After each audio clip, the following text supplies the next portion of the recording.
and Yes. it's very risky, I would say, just because you're dealing with the Shadow Fiend and Quap, both of I think which are pretty good at defending as far as cores go, and Techies, which is, it's a little bit similar to the Vici newbie game that we saw earlier. It's like, okay, Sankey on one side to try and defend, and Dragonite to try and limit that window and just push high ground if you make one simple mistake.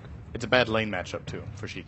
He'll Yeah, be playing it against really Quap or is. Shadow Fiend, who should both Or on it's paper beat Dragon Knight, but Shiki did really well in a match earlier this tournament in a Dragon Knight versus Quap matchup, I think it was. He actually surprised me a lot there. So maybe he's just very comfortable with the matchup. We'll see. Yeah, and Sand King rounding things out for EG. Dakota, how do you feel about this matchup this time around?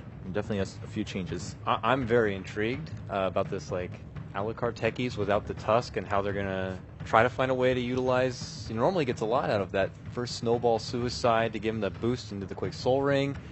If he's paired up into a lane that's going to be very aggressive with this Undying, I don't know. I'm curious. And I'm also very curious to see how CDEC deal with the techies. Like, this time it's not going to happen. Are we going to get out to the lanes fast, scout things out?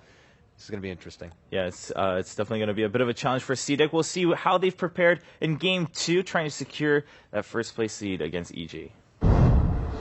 All right, welcome everybody in from the mainstream. We had a short little pause. We were having actually a interesting conversation, Blitz and I, about Evil Geniuses, and I mentioned that EG, I feel like one of their strongest aspects when it comes to them as a team is their initiation, and that kind of makes sense, seeing as they always, Sumail Storm Spirit is kind of one of the most signature heroes, and Storm is one of the best initiators out there, but I feel like that's what Evil Genius is. Despite the fact that CDEC do have all this great five-man team fight, EG will always get the jump.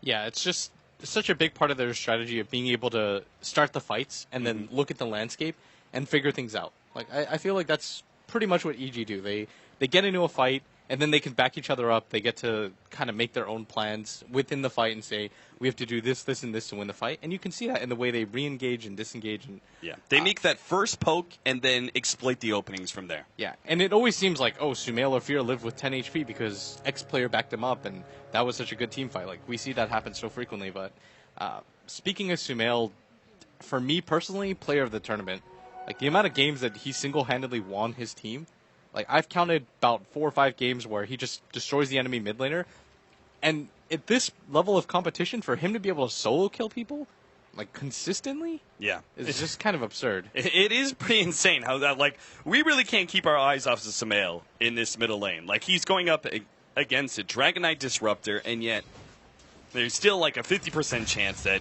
he's going to walk away